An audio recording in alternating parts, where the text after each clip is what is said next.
මේ ශ්‍රී ලංකා ගුවන් විදුලි සංස්ථාවයි ජාතියේ සංනිවේදකයා විශ්වාසය සමග පෙරට.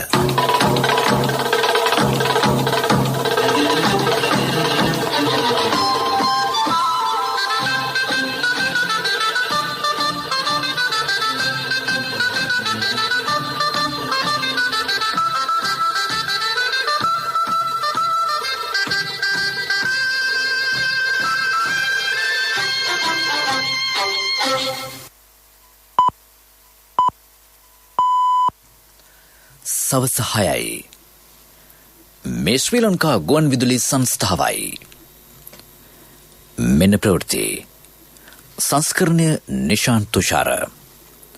ප්‍රකාශය හිමානන්ද රාජපක්ෂ. සැප්තැම්බර් මාසයට පෙර ජනගහනින් වැඩි පිරිසකට කොවිඩ් එන්නත. රටේ ආර්ථිකය සක්‍රිය කිරීමට මැදිහත් වන්නේයි ජනපතිගෙන් නිලධාරීන්ට උපදෙස්. පොල්පෙළ ලක්ෂ 40ක් සිටුවීමේ වැඩසටහන හෙට ආරම්භයි. අධ්‍යාපන ක්ෂේත්‍රයට කොවිඩ් එන්නත ලබා දීම දැන් ක්‍රියාත්මකයි. යහපාලන රජය සමයේදී ලෝක වෙළඳපොළින් වැඩි මිලට තාර මිල දීගෙන කන්ජ තෙල් සංස්ථාවට විශාල මූල්‍යමය පාඩුවක්.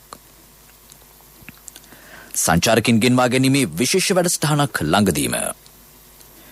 නැගෙනහිර පළාතේ ආයෝජන සඳහා එක්වන්නේයි පෞද්ගලික ආයතනවලට ඇරයුම්. නිරිතදිග ප්‍රදේශවල වැසි තත්ත්වයේ වැඩිවීමක්. ඕස්ට්‍රේලියාවේ කොවිඩ් එන්නත ලබා දී ඇත්තේ 10%කට පමණක් බව හෙළිවෙයි. ක්‍රීඩා අමාත්‍යාංශය සහ මේසපන්දු සංගමය අතර කිවිසුමක්. සැප්තැම්බර් මාසයට පෙර සමස්ත ජනගහනෙන් වැඩි ප්‍රතිශතයකට කොවිඩ් එන්නත ලබා දීමට ජනාධිපති ගෝඨාභය රාජපක්ෂ මැතිතුමා පුළුල් වැඩපිළිවෙලක් ඉදිරිපත් කරයි. කොවිඩ් පැතිරයාමේ අවදානම හඳුනාගෙන ඇති දිස්ත්‍රික්කවලට ප්‍රමුඛතාව දෙමින් ජූලි මාසය ඇතුළත ලැබෙන එන්නත් මාත්‍රා සංඛ්‍යාව ජනතාවට ලබා දීමට සැලසුම් කර තිබේ. එන්නත්කරණය සහ ඉදිරි මෙහෙයුම් සම්බන්ධයෙන් කොවිඩ් මර්ධන විශේෂ කමිටුව සමග අද පෙරවරුවේ ජනාධිපති කාර්යාලයේ පැවති හමුවේදී ජනාධිපතිතුමා මේ සම්බන්ධයෙන් උපදෙස් ලබා දී තිබේ. ගාල්ල, මාතර, හම්බන්තොට, අනුරාධපුර, නුවරඑළිය, රත්නපුර, බදුල්ල, මාතලේ දිස්ත්‍රික්ක සඳහා එන්නත් ලක්ෂ්‍ය බැගින් සහ කුරුණෑගල දිස්ත්‍රික්කයට එන්නත් ලක්ෂ 2ක් වෙන් කර ඇත. මෙම එන්නත් විධිමත් හා කඩිනමින් ලබා දීමේ අවශ්‍යතාව ජනාධිපතිතුමා සෞඛ්‍ය අංශ වෙත දැනුම් දුන්නේය. ඇස්ට්‍රාසෙනෙකා එන්නත් මිලියන 1.47ක් ඉදිරි දෙසතිය තුල ලැබීමට නියමිතයි. ඉන් ලක්ෂ 6ක් පළමු මාත්‍රාව ලබාගෙන ඇති කොළඹ දිස්ත්‍රික්කයට වෙන් කෙරේ. ඉතිරියේ කෑගල දිස්ත්‍රික්කයේ පළමු සහ දෙවන මාත්‍රා සඳහා ලබා දෙන ලෙස ජනාධිපතිතුමා උපදෙස් දුන්නේය. මෙවන විට ලැබී ඇති ෆයිසර් එන්නත මන්නාරම සහ වවුනියාව දිස්ත්‍රික්කවලටත් මොඩර්නා එන්නත මහනුවර දිස්ත්‍රික්කයටත් ලබා දීමට සැලසුම් කර ඇත. ඉදිරියට ලැබීමට නියමිත එන්නත් කොවිඩ් පැතිරයාමේ තත්ත්වය සැලකිල්ලටගෙන විද්‍යානුකූල ක්‍රමවේදයකට බෙදා හැරීමට තීරණය කෙරිණි. මෙවන විට සැලකිය යුතු ප්‍රතිශතයකට එන්නත් කරන සිදුව ඇති නිසා ආර්ථික ක්‍රියාකාරකම් වෙනුවෙන් වැඩි ඉඩක් ලබා දීමට අවශ්‍ය පියවර ගන්නා ලෙසද ජනාධිපතිතුමා උපදෙස් දුන්නේය. එමෙන්ම එන්නත් කරන පිළිබඳව සහ රටේ වත්මන් තත්ත්වය පිළිබඳව තානාපති කාර්යාලය දැනුවත් කිරීමේ අවශ්‍යතාව සාකච්ඡාවට ලක්විය. එහිදී අදහස් දැක්වූ ජනාධිපතිතුමා අපිට බලන්න වෙනවා විශේෂයෙන්ම ආදායම් තත්ත්වය, දෙවැනි එක රැකියාවන්. රැකියාව නැති වෙච්ච විශාල සංඛ්‍යාවක් ඉන්නවා මේ කොවිඩ් නිසා. ක්‍රමයෙන් මේ ඉකොනොමි එක හදා ගන්නට ඕනේ. ඒකයි අපි හුඟක් මහන්සි වුණේ මේ එන්නත් ප්‍රමාණය ගෙන්න ගන්න. එතකොට සිනෝෆාම් එකෙන් ජුලයි වල අපිට එන්න තියෙනවා තව 4 මිලියන්. ඒක ජුලයි 11th එනවා 2 මිලියන්. ඊට පස්සේ ජුලයි 28th වලට එනවා තව 2 මිලියන්. ඊළඟට මොඩර්නා 1 මිලියන් එනවා ජුලයි 15th. ඊට පස්සේ ඇස්ට්‍රාසෙනිකා 1.47 අපිට එනවා ජුලයි 19th.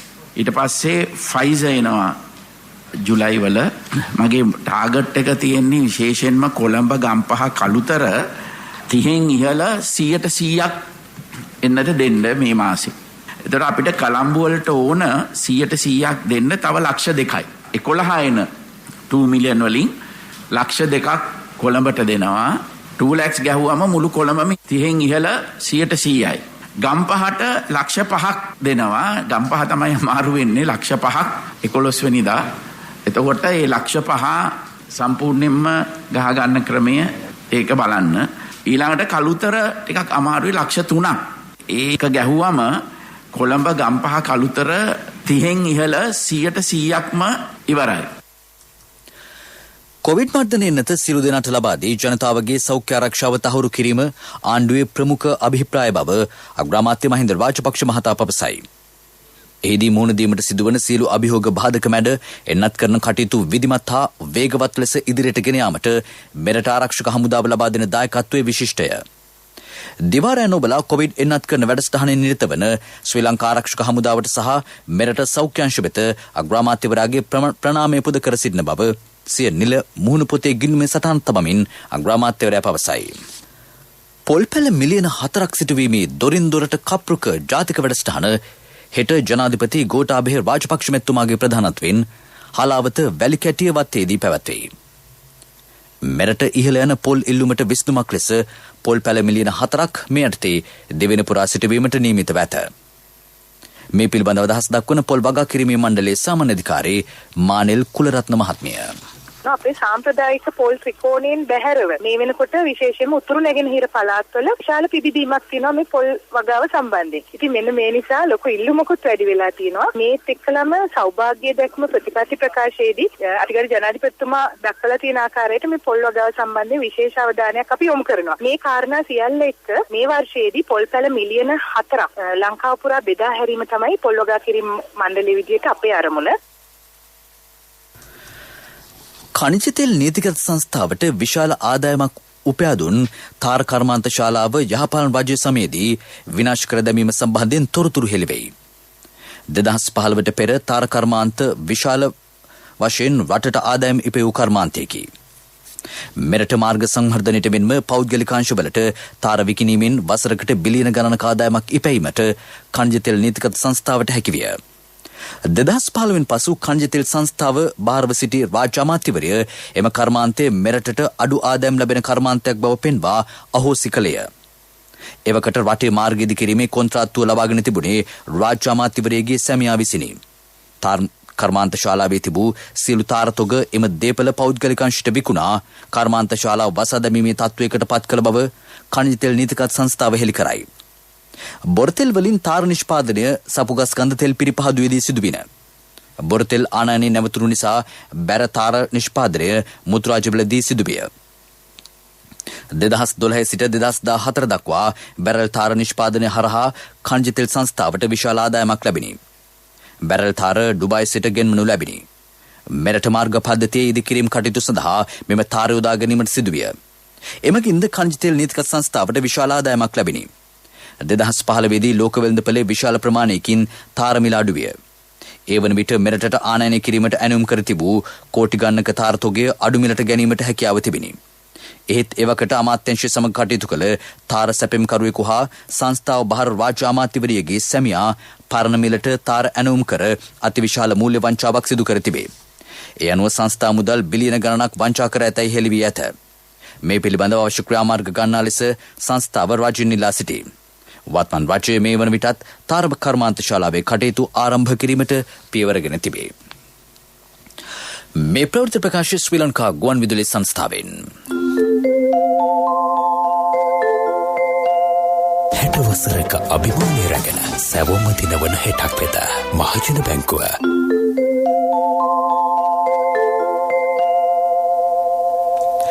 ජනාධිපතිතුමාට අග්‍රාමාත්‍යවරයාට සහ රජයට ශක්තියක් වීමට බැසිල් රාජපක්ෂ මහතාට හැකි වනු ඇත. ඒ පිළිබඳව ජනතාව සතුටු වත් විපක්ෂය බිය වී තිබේ. යුද්ධය නිසා නිමා කිරීමෙන් පසුව ආර්ථික වර්ධන වේගය 7.3% දක්වා ගෙනීමට බැසිල් රාජපක්ෂ මහතා විශාල දායකත්වයක් ලබා දුන්නේය. වර්තමානයේදී රටේ ඇති ප්‍රශ්නවලට විසඳුම් ලබා දීමට එතුමා ශක්තියක් වනු ඇති බව පාර්ලිමේන්තු මන්ත්‍රී ජගත් කුමාර මහතා අද පැවති ශ්‍රී ලංකා පොදුජන පෙරමුණු ප්‍රවෘත්ති සාකච්ඡාවේදී පැවසිය. එතුමා මේ රට වෙනුවෙන් අලුත් වගකීමක් බාරගත්ත මුදල් අමාත්‍යවරයා විදිහට මුදල් අමාත්‍ය ධූරය බාරගත්ත අය රටේ ඉහළටම ඇවිල්ලා තියෙන පසුගිය කාලවල ඒ තත්ත්වය තුල අපි විශ්වාස කරන එතුමාට මේ රටේ ජනතාවගේ අපේක්ෂා ඉෂ්ට කරන විශේෂයෙන් අද ජීවන වියදම වැඩි විවිධ ප්‍රශ්න ජනතාවට තියෙනවා ඒ සියලු ප්‍රශ්න වලට ඊටාම කෙටි කාලයක් තුල එතුමා ඊටාම සාධනීය විසඳුමක් ලබා දීලා ජනතාවගේ පැත්තෙන් කටයුතු කරයි කියලා. මොකද එතුමා වගකීම් බාර ගන්නකොටත් කිව්වේ ජනතාවගේ මිත්‍රෙක් විදියට. මුදල් අමාත්‍යාංශයේ ඉන්න අමාත්‍යවරයා මාධ්‍යවේදීන්ගේ වෘත්තීය සමිතිවල ජනතාවගේ මිත්‍රෙක් හිතවතෙක් විදියට කටයුතු කරනවා අමාත්‍යවරයෙකුට වඩා කියලා. ඉතින් අපිත් විශ්වාස කරනවා එතුමා ඒ කාර්යභාරය කරයි කියලා. මොකද එතුමා වැඩ කරලා වැඩ පෙන්නලා පළපුරුදු දක්ෂකම් හැකියාවන් තියෙන නායකයෙක් විදියටයි අපි දකින්නේ. මේදී අදහස් ප්‍රකාශ කළ පාර්ලිමේන්තු මන්ත්‍රී කේ.පී.එස්. කුමාරසිරි මහතා පෙන්වා දුන්නේ ජනාධිපතිතුමා දේශපාලන වාසි නොලබා රට ගැන සිතා තීන්දුව ගන්නා බවයි. ඒ අනුව කාබනික පොහොර භාවිතයට ගත් තීරණය අගය කළ යුතුය. කොවිඩ් පැතිරීම වැළැක්වීම සඳහා රැස්වීම් උත්සව නොපැවැත්විය යුතු බවට සෞඛ්‍යාංශ තීරණය කර තිබියදී විපක්ෂයේ රට තුළ උද්ඝෝෂණ රැල්ලක් ඇති කිරීමට උත්සාහ කරන බව ඒ මහතා පෙන්වා දෙයි. ශ්‍රී ලංකාවට සංචාරකින් ගෙන්වා ගැනීම වේගවත් කිරීමට රජය අවධානය යොමු වේ. ඒ සඳහා නව සැලැස්මක් ක්‍රියාත්මක කිරීම මගින් අර්බුදයට ලක්ව ඇති සංචාරක ක්ෂේත්‍රය නැවත ගොඩනැන්වීම කඩිනම් වන බවද අද පෙරවරුවේ ගුවන් සමාගම් 25ක නියෝජිතයින් සමග පැවති සාකච්ඡාවකදී අමාත්‍ය ප්‍රසන්න රණතුංග මහතා පැවසිය. මේ වසර අවසානයේ වන විට සැලකිය යුතු සංචාරකින් පිරිසක් මෙරටට ගෙන්වා ගැනීම රජයේ අරමුණයි. එහිදී වඩාත් සැලසුම් සහගත ලෙස සෞඛ්‍ය මාර්ගෝපදේශ ක්‍රියාත්මක කළ යුතු ආකාරය සම්බන්ධයෙන් වැඩි අවධානයක් යොමු කෙරේ. අඩු ආදායම්ලාභී පවුල්වල ආදායම් මට්ටම වැඩි කිරීම සඳහා ක්‍රියාත්මක කර ඇති සෞභාග්‍ය නිෂ්පාදන ගම්මාන ව්‍යාපෘතියේ වාරිය පොලාසනේ පළමු ගම්මානය වඳුරැස්ස වැල්ගාල ග්‍රාමයේදී පසුගියදා ආරම්භිනි. මෙහුම් කර්මාන්තයේ මූලික කරගත් ගම්මානයක් ලෙස මේ ක්‍රියාත්මකයි. මේ ව්‍යාපෘතියට රාජ්‍ය රුපියල් 22,50,000ක මුදලක් වෙන් කර ඇත. මේ සඳහා කාන්තාවන් 25 දෙනෙකු තෝරාගෙන තිබේ. ඔවුන්ට රුපියල් 35,000කට වඩා වැඩි මාසික ආදායමක් මෙමගින් ලබාගත හැකිය. දෙවිනුවර ඓතිහාසික ශ්‍රී උත්පලවන්න විශ්ව මහා දේවාලයේ 764 වෙනි පෙරහර මංගල්‍ය මෙවර චාරිත්‍රවලට පමණක් සීමා කෙරේ.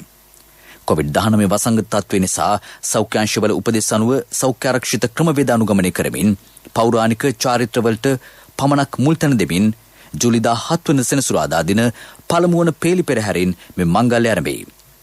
මාතර දිස්ත්‍රික් ලේකම් කාර්යාලය පැවති දෙවනුවර වාර්ෂික ඇසළ පෙරහැර මංගල්‍ය පිළිබඳ සාකච්ඡාවේදී මෙම කරුණු අනාවරණය විය. මේ අතර කතරගම මහා දේවාලය පෙරහැර හෙට ආරම්භ වෙයි. එය ලබන 23 වෙනිදා දක්වා සීමිත පිරිසකගේ සහභාගීත්වයෙන් පැවැත්වේ. නව්‍යකරණයේ අභිමානය නවමානයට මහජන බැංකුව 60 වසරක අභිමානය රැගෙන සැවොම දිනවන හෙටක් වෙත. ප්‍රමුඛ පුවත් ඔබ වෙත ගෙනෙන්නේ සෑම ගෙදරකම සිටිය යුතු වෙද මහත්මයා සිද්ධාලේප. රටේ අධ්‍යාපන ව්‍යුහය යලි සකස් කිරීමට සහ පාසල් අධ්‍යාපන කටයුතු යලි ආරම්භ කිරීමේ වැඩපිළිවෙලේ පළමු පියවර අද ආරම්භිනි. ඒ අනුව විභාග දෙපාර්තමේන්තුවේ සහ අධ්‍යාපන අමාත්‍යාංශයේ නිලධාරීන් එන්නත් කෙරිනි. ලබන සඳුදා සිට සියලුම ගුරුවරුන්ට එන්නත ලබා දීමට නියමිතයි. එසේ ගුරුවරුන් එන්නත් කිරීමෙන් අනතුරුව පළමු පියවර ලෙස දරුවන් 100ට අඩු පාසල් 2962ක් අගෝස්තු මාසයේදී ආරම්භ කිරීමට හැකිවන මෙතයි විශ්වාස කෙරේ. අධ්‍යයන පොදු සාධක පත්‍ර උසස් පෙළ විභාගයේ පැවැත්වීමේ දින සම්බන්ධව මත දෙකක් ඇති බවත් තාක්ෂණික උපදෙස් වලින් අනතුරුව නම්‍යශීලී හා වඩාත් ප්‍රායෝගික තීන්දුවක් කරනා බවත් අධ්‍යාපන අමාත්‍ය මහාචාර්ය ජී.එල්. පීරිස් මහතා පැවසිය. ප්‍රමුඛ පුවත් ඔබ වෙත ගෙන ආවේ සෑම ගෙදරකම සිටිය යුතු වෙද මහත්මයා සිද්ධාලේප. සත්‍ය හඬ අවධානය පිණිසයි. අඹතලේ ජල පවිත්‍රාගාරයේ අත්‍යවශ්‍ය අලුත් වැඩියා කටයුත්තක් නිසා හෙට පෙරවරු 9 සිට සඳුදා පෙරවරු 6 දක්වා පැය 21ක කාලයක් කොළඹ 1, 2, 3, 7, 8, 9, 10 සහ 11 යන ප්‍රදේශවලට ජල සැපයීමක් සිදු වෙයි. කොළඹ 4 සහ 12 ප්‍රදේශවලට අඩු පීඩනයක් යටතේ ජලය සැපෙන බව ජාතික ජල සම්පාදන හා ජල ප්‍රවාහන මණ්ඩලය ප්‍රකාශ කරයි. විදෙස් පුවත්.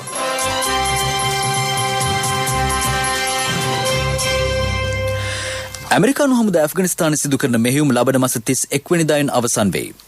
ඇමරිකානු ජනාධිපති ජෝ බයිඩන් මහතා ප්‍රකාශ කළේ ඉන්සිය හමුදා සමාජිකයන්ගේ ජීවිත ආරක්ෂා කර ගැනීමට හැකිවන බවයි.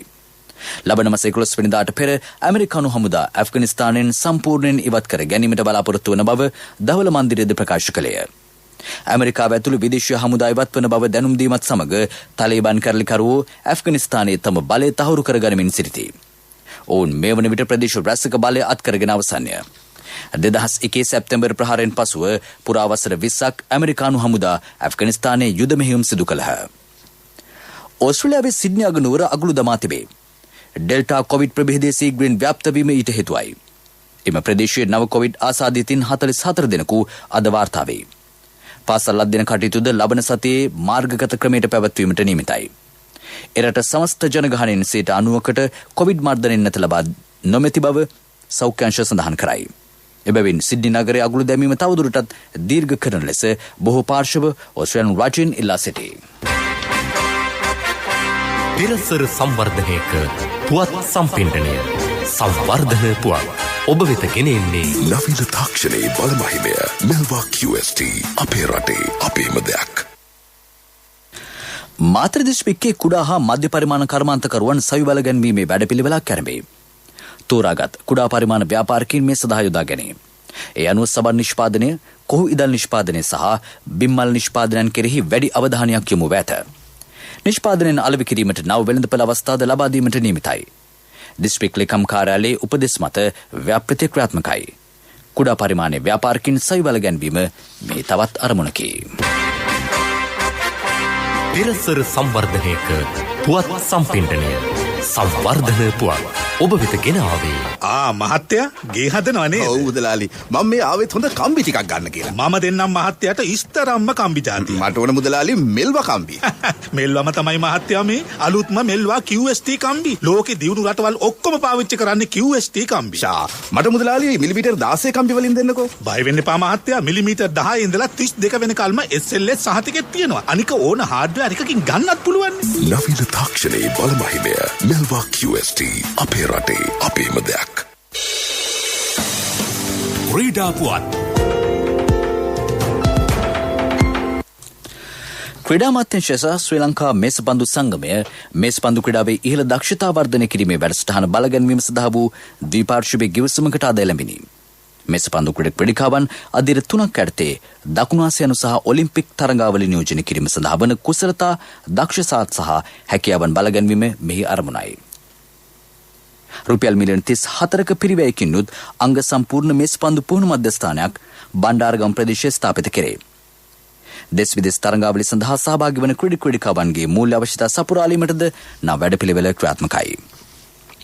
සංචාරක පාකිස්තාන කණ්ඩායම සහ එංගලන්ත කණ්ඩායම අතර දෙවන එක්දින ජාත්‍යන්තර ක්‍රිකට් තරඟය හෙට ලන්ඩන් ලෝඩ්ස් ක්‍රීඩාංගණයේදී පැවැත්වේ. දෙරට අතර ප්‍රථම එක්දින ජාත්‍යන්තර ක්‍රිකට් තරඟයේ ජය එංගලන්තයට හිමි විය. යුරෝපීය ශූරතා පාපන්දු තරඟාවලියේ අවසන් මහා තරඟයේ මේ මාස 11 වෙනිදා එංගලන්තයේදී පැවැත්වීමට නියමිතයි. එංගලන්තය සහ ඉතාලිය අවසන් මහා තරඟයට සුදුසුකම් ලබා සිටී. යුරෝපීය ශූරතා අවසන් මහා තරඟයට එංගලන්ත කණ්ඩායම සුදුසුකම් ලබා සිටින්නේ වසර 59කට පසු වීම විශේෂත්වයකි. ලෝක පාපන්දු කණ්ඩායම් ශ්‍රේණිගත කිරීම දර්ශක එංගලන්තක 9 වන ස්ථානයේද ඉතාලිය 7 වන ස්ථානයේද පසු වෙයි. ව්‍යාපාරික පුවත් ඔබ වෙත ගෙන එන්නේ ජාතික ඉතිරි කිරීමේ බැංකුවෙන් ඔබ වෙත ගෙන එන සියල් සපිරි ඇප් එක NSB Pay. නැගෙනහිර පළාත තුළ ආයෝජනය කිරීමට ශ්‍රී ලංකාවේ පෞද්ගලික ආයතන වලට ආරාධනා කරන බව රාජ්‍ය අමාත්‍ය එස් ව්‍යාලේන්ද්‍රන් මහතා පවසයි. ඔහු මේ බව සඳහන් කළේ ගම්පහ මීරිගම ආයෝජන කලාපේ OC ඕට්ස් මිලින් ආයතනයේ නිරීක්ෂණ චාරිකාවකට එක්වෙමිනි.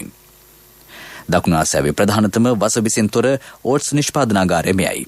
ඉන්දියානු ශ්‍රී ලාංකික ආයෝජනයක් වශයෙන් පවතින මෙම කර්මාන්ත ශාලාවේ තරුණ තරුණියෝ රාශියක් සේවය කරති. ඒ අනුව විශාල රැකියා ප්‍රමාණයක් ලංකාව තුළ උද්දීපනය කර ඇත. මෙම ආයතනයේ වැනි ජාත්‍යන්තර ආයතන සමග අත්වල් බැඳ ගනිමින් නැගෙනහිර ප්‍රදේශයේ කර්මාන්තපුරයක් ආරම්භ කිරීමට සැලසුම් කර තිබේ. ජාත්‍යන්තර දැනුම තාක්ෂණය හුවමාරු කර ගනිමින් නැගෙනහිර ජනතාවට ඔවුන් තුළ පවතින කුසලතා වර්ධනය කර ගැනීමට මෙමගින් හැකියාව ලැබෙනු ඇත.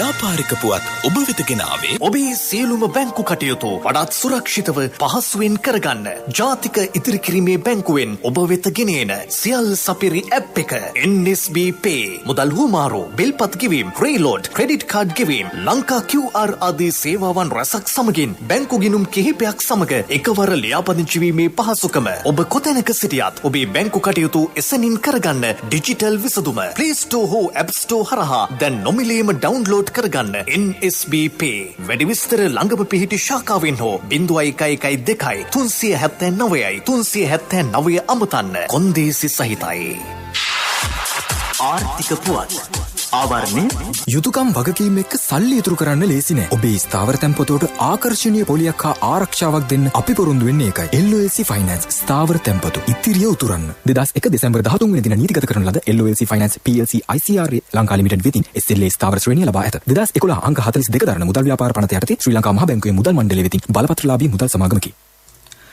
ශ්‍රී ලංකාවේ හා බංග්ලාදේශයේ රේගු ශක්තිමත් කිරීමේ අරමුණින් ගිවිසුම් ගත වීමට තීරණය කෙරේ. රේගු දෝෂවලට එරෙහිව රේගු නීතිය සවි බල ගැන්වීම එහි අපේක්ෂාවයි. බංග්ලාදේශය සමග පැවති ගිවිසුම් අවසන් කිරීමේ ප්‍රතිඵලයක් ලෙස මෙම එකඟතාවයට එක්ව තිබේ. දෙරට අතර වෙළඳාම ශක්තිමත් කිරීම උදෙසා නව ගිවිසුම කඩිනමින් බලාත්මක කිරීමට නියමිතයි. දෙරට අතර රේගු තීරු බදු හා වෙනත් බදු නිවැරදිව තක්සේරු කිරීම හා පරිපාලනය කිරීම හා පාලනය කිරීම මෙහි අරමුණයි. ආර්ථික පුවත් ආවරණය අයියෝ ආද අප්පා මේ යන්නේ නෑනේ මේ ඔය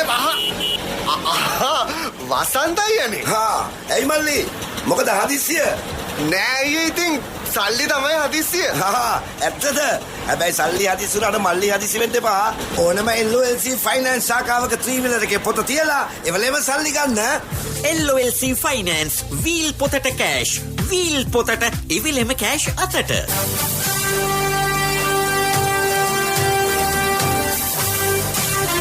කාලගුණ වාර්තාව ඔබ වෙත ගෙන එන්නේ සයුරු දීවර කාලගුණ තොරතුරු සේවාව ඔබගේ ප්‍රදේශයට අදාළ කාලගුණ තොරතුරු නොමිලේ එසැනින් ඔබේ ඩයලොග් දුරකථනයට 828 අමතා ලියාපදිංචි වන්න. දීවර හා ජලජ සම්පත් දෙපාර්තමේන්තුව සහ කාලගුණ විද්‍යා දෙපාර්තමේන්තුවේ ඉදිරිපත් කිරීමකි. සයුරු සමග සුරැකීම. අදත් හෙටත් දෙවෙනි නිර්ත දිග කොටසේ පවතින වැසි තත්ත්වයේ වැඩිවීමක් අපේක්ෂා කරන බව කාලගුණ විද්‍යා දෙපාර්තමේන්තුව කියයි. දෙවෙන හරහා දෙවෙන අවට මුහුදු ප්‍රදේශවල සුළං තත්ත්වයේද වැඩිවීමක් අපේක්ෂා කෙරේ. බස්නාහිර, සබරගමුව, වයඹ, දකුණු සහ මධ්‍යම පළාත්වල වරින් වර වැසි හෝ ගෙගුරුම් සහිත වැසි ඇතිවේ. මධ්‍යම සබරගමුව බස්නාහිර පළාත්වලත් ගාල්ල හා මාතර දිස්ත්‍රික්කවලත් ඇතැම් ස්ථානවලට මිලිමීටර් 100 ඉක්මවන තද වැසි ඇතිවිය හැකිය. උතුරු පළාතේද තැනින් තැන වැසි ඇතිවේ. ඌවහා නැගෙනහිර පළාත්වල ස්ථාන ස්වල්පයක සවස් කාලයේ හෝ රාත්‍රී කාලයේ වැසි හෝ ගෙගුරුම් සහිත වැසි ඇතිවේ. මධ්‍යම කඳුකරේ බටහිර බෑවුම් වලට පැයට කිලෝමීටර 60කට වඩා වැඩි තද සුළං ඇතිවෙයි. උතුරු මැද වයඹ සහ දකුණු පළාත්වලත් ත්‍රිකුණාමලය දිස්ත්‍රික්කයේත් බස්නාහිර වෙරළබඩ ප්‍රදේශවලත් විටින් විට පැයට කිලෝමීටර 50 දක්වා වූ තද සුළං ඇතිවෙයි.